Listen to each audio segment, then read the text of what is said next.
अच्छा बाबूजी, हमारे बिरहा के श्रोता प्रेमी भैया लोग सबको प्रणाम करता है। श्याम सुंदर चौहान आपका भाई, आपका बेटा, और हमारे जो गनर बिचारे हैं, हमारे ढोलक पर हमारे इंदल भाई हैं, सारी हारमोनियम पर इंदल भाई हैं, ढोलक पर शिवदन बाबू हैं, और झाल पर हमारे रमेश चौहान जी हैं, और हमें सुरेंद्र भैया करताल पर हैं, और लंबू भैया झाम पर हैं। और हमारी जो रिकॉर्डिंग हो रही है, कई जिला में ऐसी व्यवस्था आप नहीं पाएंगे। जो हमारे छोटे अनुज, हमारे छोटे भाई हैं आदरणीय आप कमलेश प्रजापति जी जो इंजीनियर महोदय हैं, इतनी बढ़िया रिकॉर्डिंग आपने सुना होगा, तमाम बिरहा में देखा होगा, लेकिन भाई को मैं श्याम सुंदर चौहान सलाम करता है, बहुत बहुत प्रणाम करता हूँ। और एक बिरहा की शुरुआत है, कांड तो तमाम आप लोगों ने सुना होगा। हमारे बिरहा का शीर्षक बा 5.5 हत्या। बिरहा का शीर्षक है 5.5 हत्या। और कवि ने लिखा है, बारे हमारे कवि बसावन चौहान जी, आपकी कलम डोली तो क्या लिख दिया ये लाल।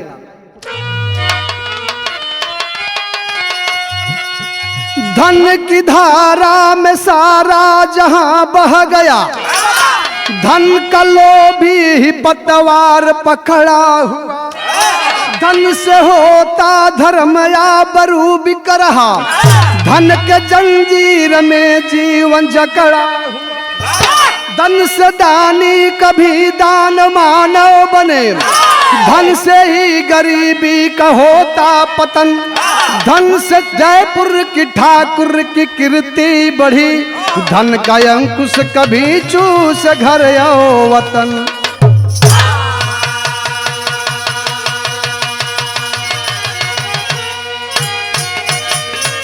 कमलेश भाई गजल है कैसे लाल, हम बताइला। कोनो गजल और बिरहा पुरान ना होले, आपन गौले का अंदाज पुरान हो जाला। तनी सा गजल लगा के आवा लाल।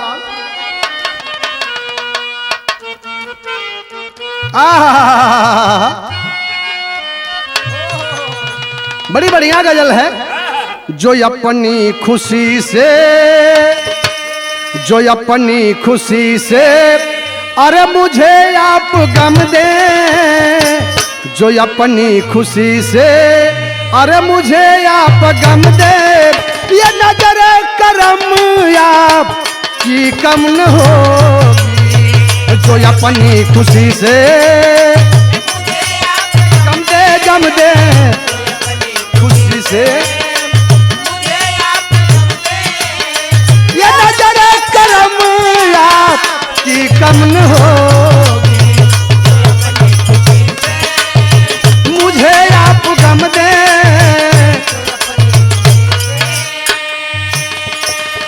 जो अपनी खुशी से अरे मुझे आप गम दे, ये नजर करम आप की कम होगी, चमन के गुलों से, गुलों से, चमन के गुलों से अरे खुशबू है मिलती, चमन के गुलों से अरे खुशबू है मिलती, कांटों से भी दो सती कम न होती, चमन के गुलों से।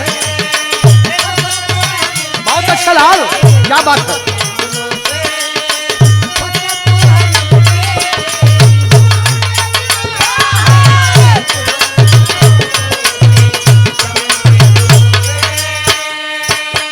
कमलेश भैया गौर करिएगा, बड़ी बढ़िया लाइन कवि ने लिखा है। हिंदुस्तान हो दुनिया हो, हमारे अंदर कुछ कमी होगी तो कुछ अच्छाई जरूर होगी। कवि ने लिखा है क्या, कमी और बुराई, इंदल भैया, कमी और बुराई अरे सभी में भरी है, कमी और बुराई अरे सभी में भरी है, बिना तो कमी का कोई आदमी नहीं है, कमी और बुराई सभी में भरी है, बोलो बोलो।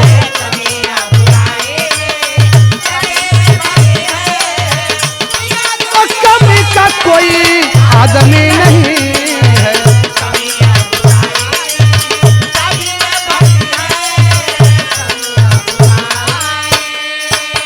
इतना नहीं, गगन में कमी है, गगन में कमी है, इस जमी में कमी है, बोलो बोलो, गगन में कमी है, जमी में कमी है, खुदा की कसम हर सभी में कमी है, गगन में कमी है, जमी में कमी है। बोलो बोलो,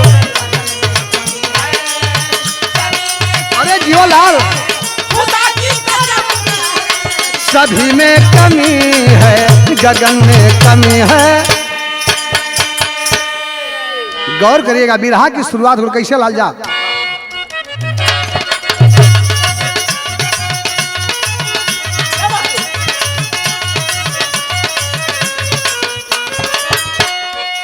जयपुर राजगढ़ तहसील में दो भाई थे, जयपुर राजगढ़ तहसील में दो भाई थे, महेश बलराम तो उमेद सिंह कन्हाई थे।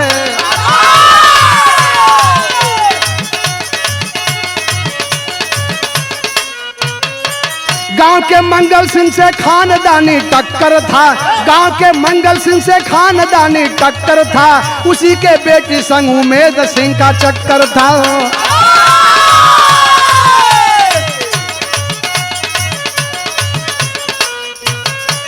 इसकी प्यारी सरिता सागर से मुस्काती थी, इसकी प्यारी सरिता सागर से मुस्काती थी, प्यार की जाम वो तब आंखों से पिलाती थी।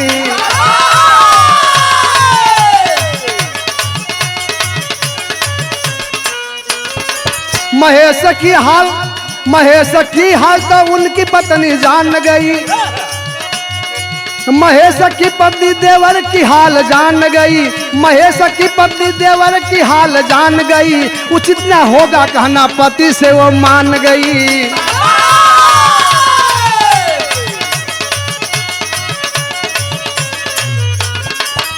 ए भैया, जयपुर राजगढ़ तहसील में दो भाई एक गांव में रहे वाला, बड़का भैया का नाम महेश, छोटका भैया का नाम उमेद। दोनों भाई में बड़ा बढ़िया कॉम्बिनेशन रहल, बड़ा बढ़िया कॉम्बिनेशन चलत रहल। वही बगलिया में मंगल सिंह से दुश्मनी रहल, और मंगल सिंह एक बेटी जिसका नाम सरिता बताया गया, बड़ी खूबसूरत थी, और जवानी के दहलीज में कदम रखल शिवधन बाबू तो नजर बहक गई। छोटका भाई उमेद से चक्कर चले लगा। रमेश भैया, एक दिन के बात है, उमेद और सरिता मिलत रहलन, और तब तक उनकर भाभी देख लली, महेश के औरत देख लली। इंदल भैया तो सोचे लगलिन कि बढ़िया बात नहीं हो, चूंकि मंगल सिंह से खानदानी दुश्मनी भी है। लंबू भैया अगर जान जाएंगे तो मेरे देवर को मार देंगे सब। सुरेंद्र बाबू समझावे लगली, बाबू कैसे, आवा गीत का लाइन है यो।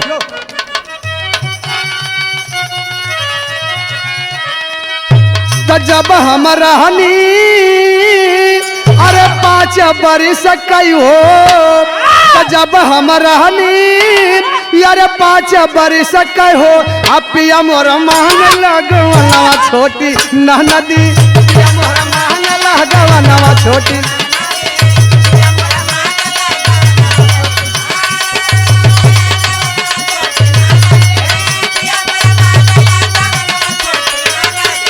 पिया मोर लगवनवा छोटी नदी, राजा मोर मांग। ये भैया आज उनकर भाभी महेश के औरत कहनी कि बाबू सुना एक ठे बात हो। जब देखली सरिता के संगे उमेद के समझावे लगली कि बाबू सुना खानदानी दुश्मनी है हमार तोहार, ऐसा गलती ना होके के चाहिए। का कहली भैया, तो ठाकुर का बेटी बाप अरे पराये का धनवा हो, अरे पराये का धनवा हो, आ कहली कहानियां सुनिला भाऊजी,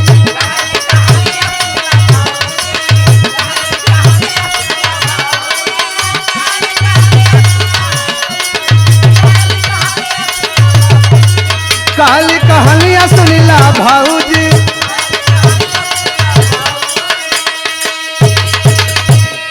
ए भैया कली देवर बाबू जवन काम तो कथो बड़ा गलत है। ए मारे खानदानी दुश्मनी मंगल सिंह से हमार चले ले, अगर वो जान जाइए तो के मार दिन तो कैसे काम हुई। समझा रहे हैं बाबू। दूसर की लाइन कैसे भैया, तसैया से कहबा नहीं अरे सोचली माया नवा हो, आ देवर कहोई है या पमनवा कहली भाऊजी, देवर कहोई है या पमनवा कहली भाऊजी,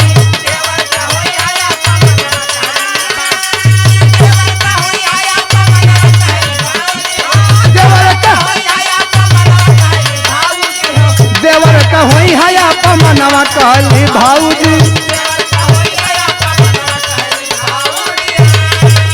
एक कमलेश भैया सोचा लगली अपने देवर के समझावत हई, मन मन ही सोचत हई अगर ये बात अपने पतिदेव से बता दे तो हमरे देवर के मान सम्मान चल जाए। वाह वाह, बारे वाह, बारे भाभी गौर करेंगे बाबूजी, समझावत हई लेकिन आज इतना बतिया सुन के उम्मीद के दिमाग में कुछ बात घुस गई।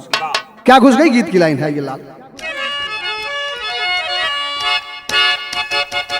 जियो जियो बहादुर, क्या बात है, क्या बात है।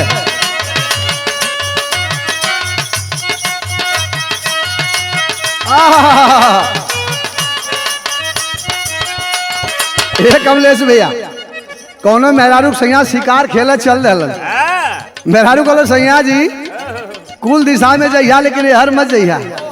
बतावत है कौने दिशा में? इंदल भैया कौने दिशा में बतावत है मेरे रमेश भाई? क्या बताऊल से? अरे तड्डू भी मरब रजऊ, अरे तू भी मरब रजऊ, जई बाजब पूर्व के दसवा, तू भी मरब रजऊ।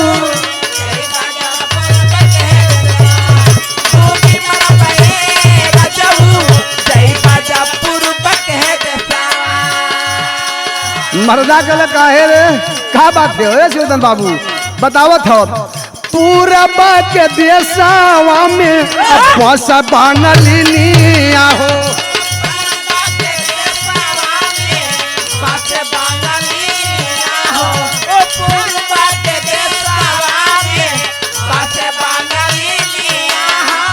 बस बांगलिनिया ये रजऊ, अब बस बांगलिनिया हो।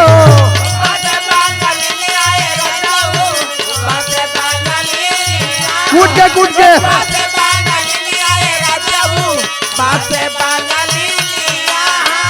जादू से सुगा ना बनाई है ये राजा, जई बाजब पूर्व के जसवा, डूबी मरब ये रजऊ, जई बाजब पूर्व के जसवा।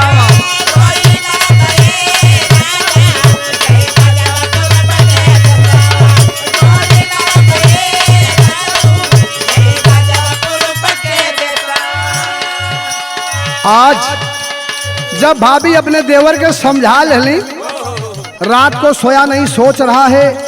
एक बात कहा, क्या बात कहा बाबू? आइए ये भैया। भूल गया ये भैया, भूल गई ये भैया, भाभी का प्यार पल में, भूल गई ये भैया।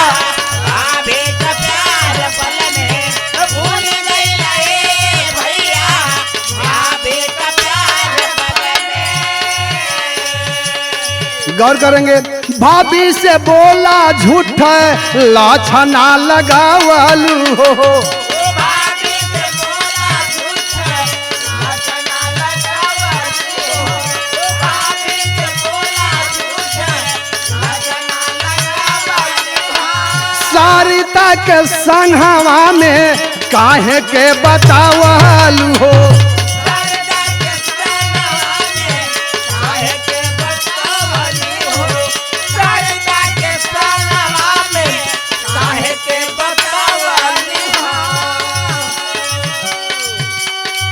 दुश्मन का बेटी हवा नाही दल बाला कम में, दुश्मन का बेटी हवा नाही दल बाला कम में, भूल गई ये भैया भाभी का प्यार पल में, भूल गई ये भैया भाभी का प्यार पल में, भूल गई ये भैया भाभी का प्यार पल में।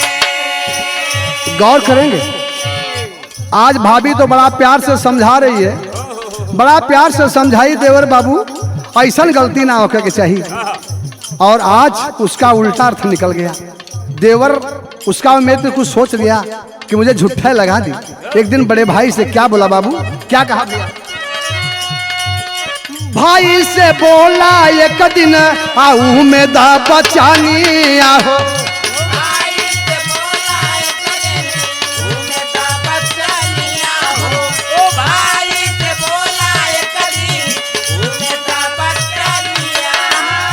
भाभी हुकूमत कर बन के मालकिनिया हो।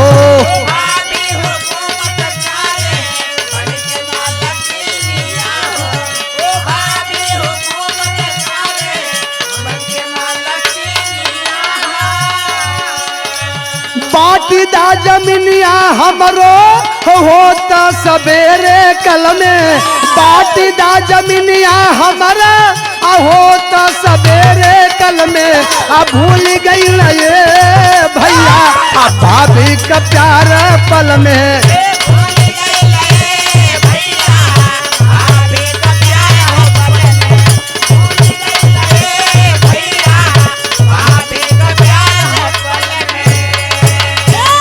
ए भैया भाभी तो बड़े प्यार से समझाई अपने देवर को, लेकिन उसका उल्टा अर्थ निकल गया। एक दिन सुबह होती है और अपने भाई के पास पहुंचता है। उमेद पहुंचा भैया है भौजाई हमार मलकिन बा, लेकिन मलिकाना चली अपनी बात को नहीं बताता है। बाबू का भयल का बात है बताइबा हमके। ये बाबू हम बताइला भाई ऐसन हित भाई ऐसन दुश्मन। बड़का भाई समझाओ तो करे पगला का भयल का तू बोलत है का बात हमके बताइबे। कल कुछ ना हमार जमीन देने अलगे कायदा तोहार मेहरारू मलकिन हो ओकर मलिकाना चली। अरे बाबू हवे छोट हवे पगला बताओ का भयल हमके बताइबे। गुस्सा में लाल है, लेकिन आज बड़ा भाई एक बात कहता है बड़ी अनमोल बात है। बाबू गीत की लाइन कैसे लाल।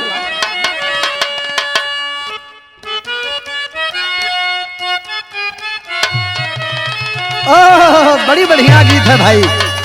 देखा जब कभो कभो पहले जब रंडी का नाच आवे भैया एक तवायफ चली और छमक के जब चलल लंबू भैया ना तो सुरेंद्र ऐसा लोग पागल हो गए। शिवबदन कहना भैया कितना लुटाए दे। इंदल भाई चोरेलों के हम तो के बाद में दे दे। रमेश भैया कहना हाई पहलवा ले। तो तवायफ बड़ी बढ़िया गीत गाई। क्या गाई बाबू।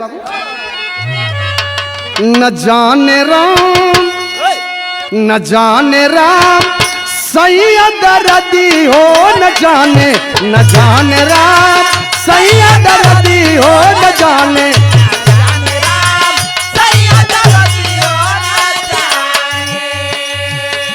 बड़ा भाई समझाता है भैया का कहते रे पगला भाई तू हमारे हुए का चिंता हमार तू भाई न हुए छोड़ कर बात समझावत हो।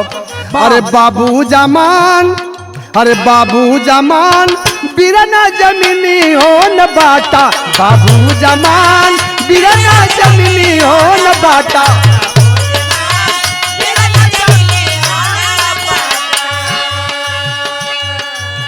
केहू लेके जाई नहीं घरवा दुआरवा।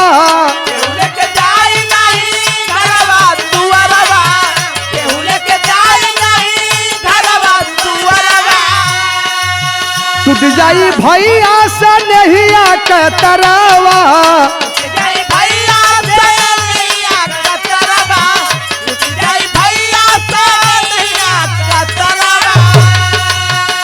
बारे बड़ा भाई समझाता है तू बाटा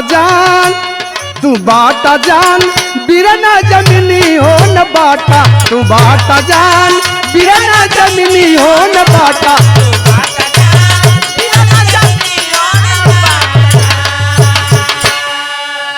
समझावत हो बड़का भाई महेश। अरे पगला तू हमार जान है तू का परेशान है भैया बोल कुल जमीनिया तो के दे दे, लेकिन गुस्सा से मत बतिया हमार भैया तुम्हार भाभी कुछ कहलत हम तो उसे क्षमा मांगते। बड़ा भाई क्षमा मांगता है, लेकिन उसको नशा है। क्या नशा है कि मुझे बता दी। मुझसे तो कभी लगता भैया भी जान गए होंगे। समझा रहा है भाई, लेकिन छोटे भाई को समझ नहीं है। बाबूजी कैसे ला तेरी लगे।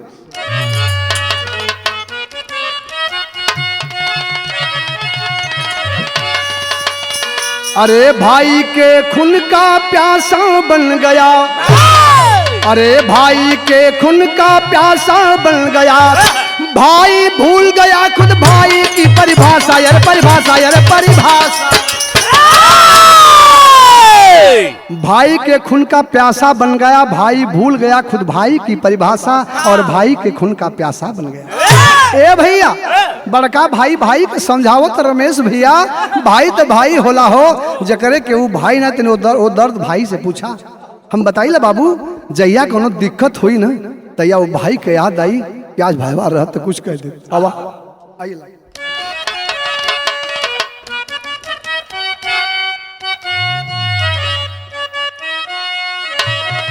वो गीता भैया कैसे तो सुनबा भैया मोरया मोलावा होना अब भैया आवत वही है राजा कई धावनावा होना भैया आवत वही है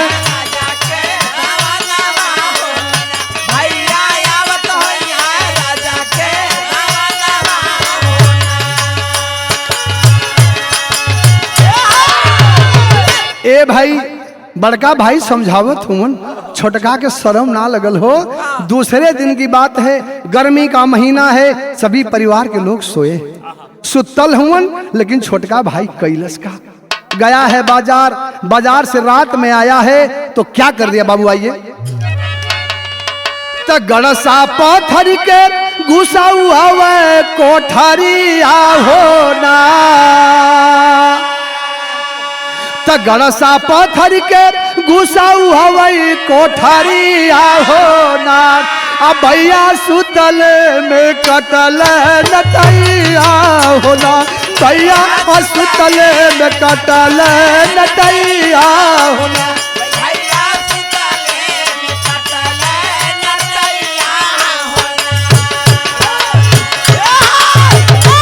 ए भाई बड़का भाई सो रहा है, बगल में धर्म पत्नी सो रही है, जो छोटे छोटे बच्चे वो भी सो रहे हैं। आया है रात का वक्त ही 11 बज रहा था, पहुंचा है, निकालता है गड़ा सा भाई सो रहा है और जा करके चला देता है गर्दन पर, गर्दन कट गया। जैसे गड़सा चला आवाज आई, धर्म पत्नी बगलिए में सुतल रही, नींद खुल गई। तब तक देखली का बड़ी अनमोल बात बाबू, देखली कौन सी भैया कि तब तक जागी गैली वो न कर बवरिया होना तब तक जागी गैली वो न कर बवरिया होना आ देवर काटी देहला सैया के नटैया होना देवर काटी देहला सैया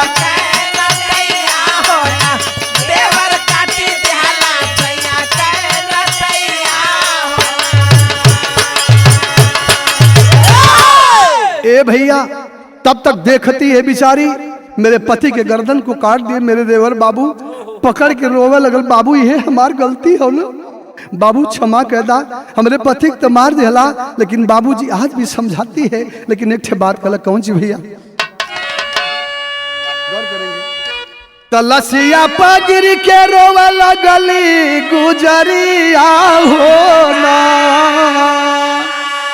तलसिया पगिर के रोवे लगली गुजरिया होना असैया कैसे पार होइए मोर नेवरिया होना सैया कैसे पार होइए मोर नेवरिया होना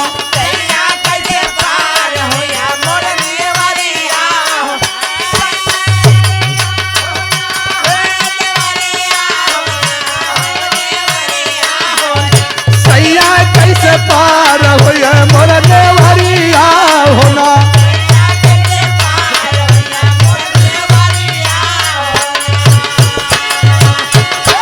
ए भैया आज वही लसिया गिर के रोवे लगनी धर्म पत्नी सैया हमन के जिंदगी कैसे कटी। ए बाबू इसके बाद भी रहम नहीं होता है तो विदेशिया लगलाल कैसे। आज बाबू लसिया पर होते है भैया रमेश तलसिया परोवे गोरी आ पीटी पीटी छतिया हो और सनुरा के पोछे तोड़े मंगल सुत बंधन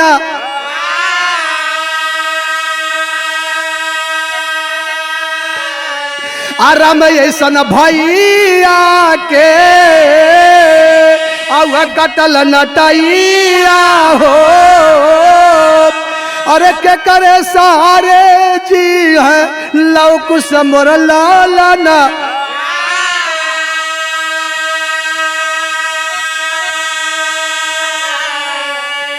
ए भैया आज अपने देवर को पकड़ लेती है बाबू ऐसा कौन गलती कर दिली हमके तुम्हारे सैया के मार देला।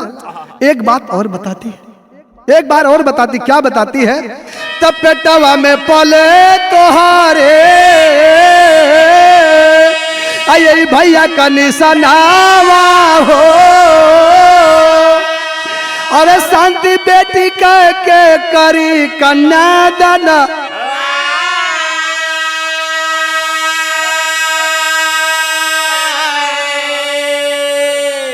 अबिल खले बला नाही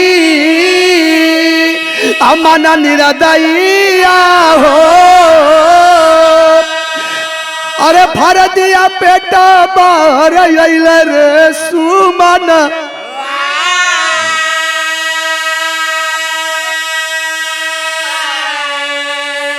ए भैया बाबी समझा रही है, निर्दयी को दया तक नहीं आई, उठा देता है गड़से को, तो हमसे बात लड़ा रही है रे। ए बाबू तब तक मार दिया गड़से से पेट पे, पेट फट गया, 6 महीना का बचवा पेटवा से बहरे आ गया।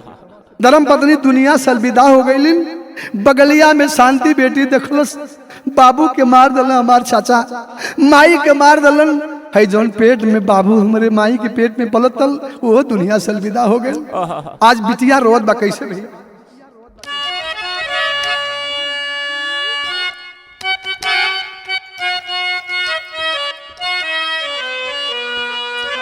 वह गीत के लाइन में भैया, अरे माई हो माई तोहर मनवा, अरे माई हो माई तोहर मनवा, गंगा जी का पानिया हो रहा, माई हो माई तोहर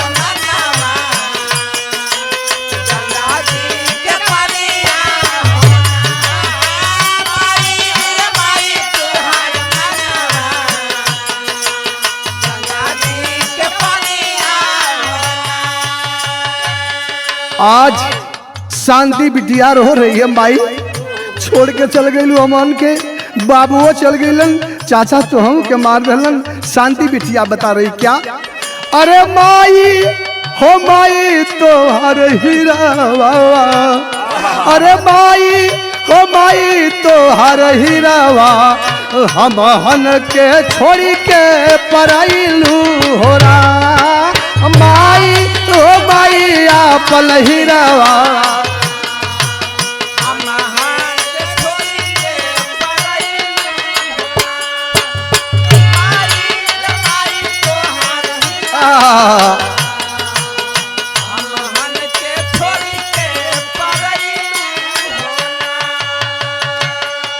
ए भैया आज भैया आज अपने देवर से अपने चाचा से बतियावतिया, चाचा कवन बाबू हमार गलती कैलन, कवन माई हमार गलती कैले, चाचा छोड़ दा, अब हमहन के कैसे जेल जाई चाचा। इतनी बात सुन रहा है और उम्मीद हमसे तू बातें लड़ाती है रे, निकाल देता है गड़से को, चढ़ा दिया गर्दन पे और गिर जाती है शांति बेटी। प्रमाण मिलता है दुनिया से अलविदा हो गई। ए भैया हाई देखला, शांति से छोटा एक बेटा है, रो रहा है, रो के पैर पकड़ लिया चाचा से कहा, अरे डर गया बचवा हो, डर गया बचवा हो, बोला कहर के,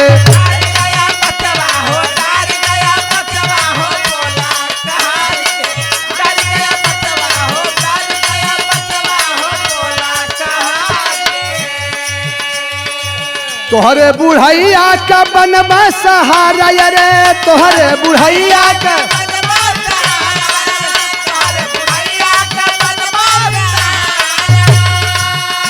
आ धन दौलत लेला मोरा जनवा उबारा, चाचा धन दौलत लेला,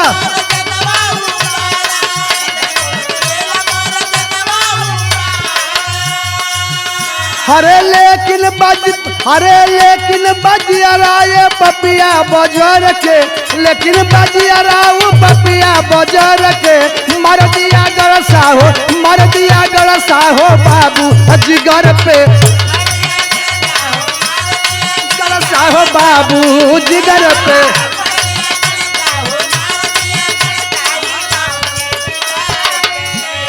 ए भैया शांति से से जो छोटा बेटा था पैर को पकड़ लिया, चाचा हमें छोड़ दा, जवन चाहा चाचा धन दौलत घर द्वार कुल लेला, लेकिन हमके छोड़ दा चाचा। ए भैया साला तू रह के क्या करेगा रे, तू रह के क्या करेगा, तुझे जीने का हक नहीं है। उठा देता है गणसे को, चला दिया, गर्दन अलग हो गया, धड़ अलग हो गया। सबसे छोटका बचवा जौने की उम्र मात्र 3 साढ़े 3 बतावल गई, थोड़ी थोड़ी बोलत रहल। कल चाचा बाबू क्लास माई क्लास, हमारे माई के पेट में जौन बचवा पलत वहू के मार दिया चाचा। शांति बहनी जौन हमन के टाफी खियावे वहू के नहीं छोड़ला, हमरे भैया के मार दिला चाचा। एक काम करता, क्या कहा बाबू, पापड़ खिलाएंगे।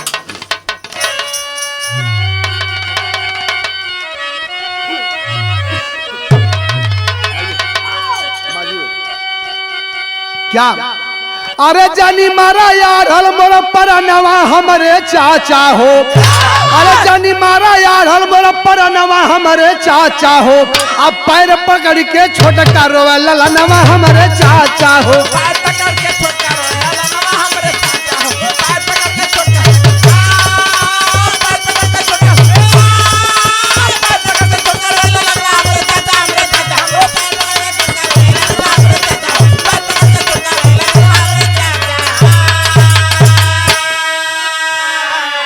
छोटा बच्चा है, रो करके एक बात कहा, त माई बाई माई भाई बाबू बहिन के देहला तू ही मुआई हो, हमके छोड़ा चाचा तोहरा करब सेवकाई हो।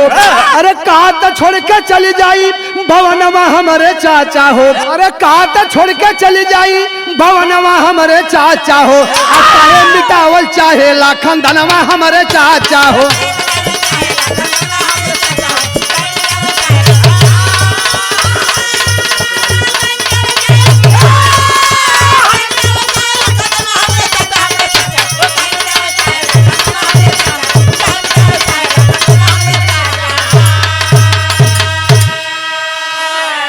ए भैया छोटा मुन्ना है, समझा रहा, पैर पकड़ा है, लेकिन पैर से मार दिया, गिर गया बच्चा।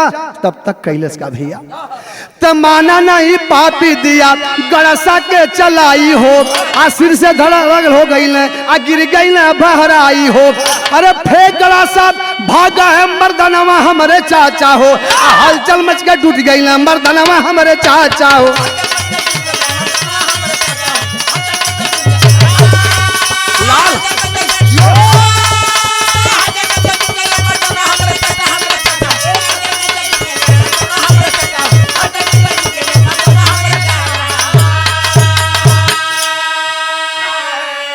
ए भैया तब तक बाबूजी उस बच्चे को भी मारता है, गर्दन अलग हो गया, धड़ अलग हो गया, फेंक करके गड़ासे को भाग चला।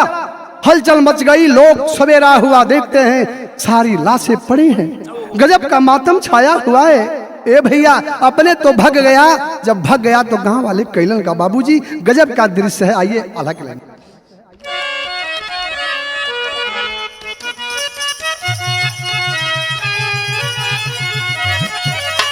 जवने फरसवा से जवने फरसवा से छत्री नाश भइल ये भैया,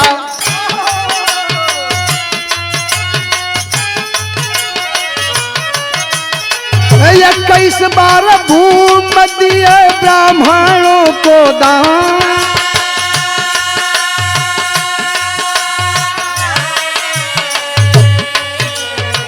रेणुका मतहरिया के कटल गर्दनवा ये भैया।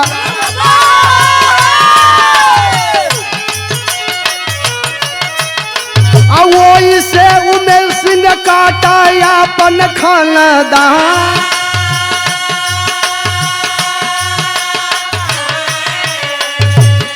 गौर करेंगे लगल भैया, गांव को लोग जुटल हुवन, गजब का दृश्य है, गांव के लोग रो रहे हैं, हाय हाय कह के रोवे गौआ के लोग गवाए भैया।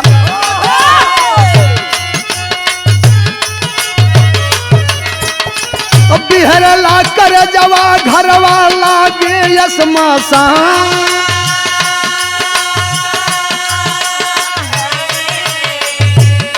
गौर करेंगे, गांव को लोग जुटल हुवन, घरवा स्मशान बनल हो, जहाँ लाश तो लाश हुआ करती, लाश छोटी हो लाश बड़ी हो, लाश तो लाश होती है रमेश भैया। गांव को लोग कैलन का भैया राजगढ़ थानावा पर अद्दी हमें खबर आए भैया।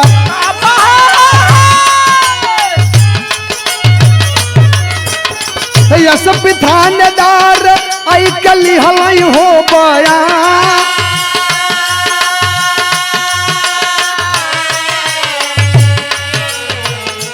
और गांव के लोग FIR किए, प्रधान जी पहुंचे थाने पर, FIR हुआ और दल बल के साथ SO साहब पहुंचे, कप्तान साहब पहुंचे, DM साहब पहुंचे और देखते हैं गजब का, सबके आंखों में आंसू है, सबके आंखों में आंसू है बारे निर्दयी। और है देखा ये बाबू, सब लोग लेके लसिया के चलल हुन कैसे भैया, गौवा के लोगवा मिल के लसिया लेके गइल ये भैया।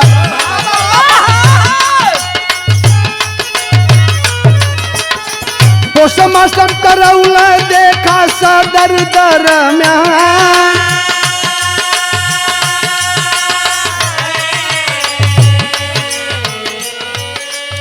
लाश को लेकर के लोग चले और हुआ पोस्टमास्टर लगी, जो 6 महीना का बचवा रहल हो बाबू, लोग देखे कल बारे निर्दयी लाश से आई है।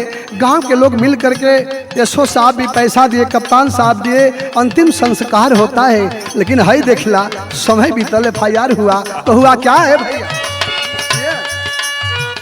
पकड़ गया में दसीना लगली हाथ कड़ी आए बाबू।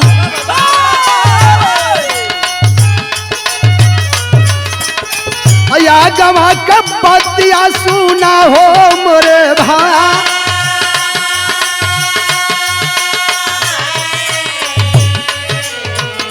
और मैं बताना चाहूंगा, और FIR हुआ, पकड़ा गया, मुकदमा चला, और हमारे हिंदुस्तान का कुछ नियम भी गलत है।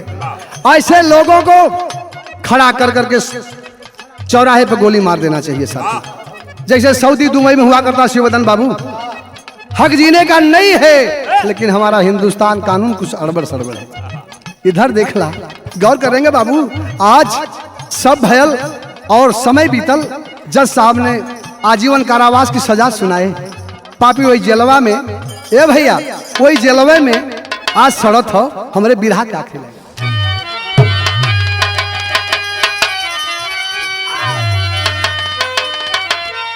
अरे धन का लोभी जो हला जेलवा में रहिया, कैसे कटला तू नटैया हो सहोदर भैया।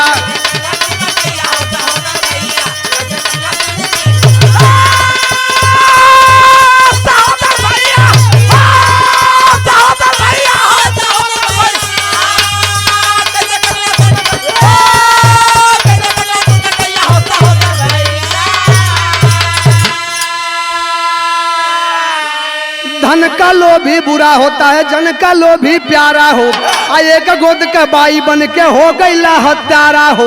अरे अधजल में डुबा देला ममता के नैया, कैसे कटला तू नटैया हो सहोदर भाई।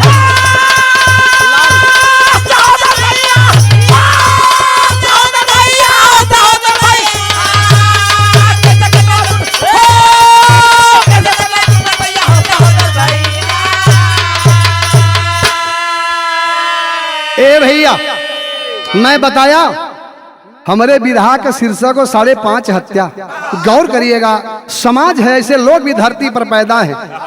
और गीत की आखिरी लाइन कैसे, तो गुरु बिहारी गुरु गणेश गुरु रामलाल गुणकारी स्वर्ग चंद्रिका भी बसावन बने पूजा।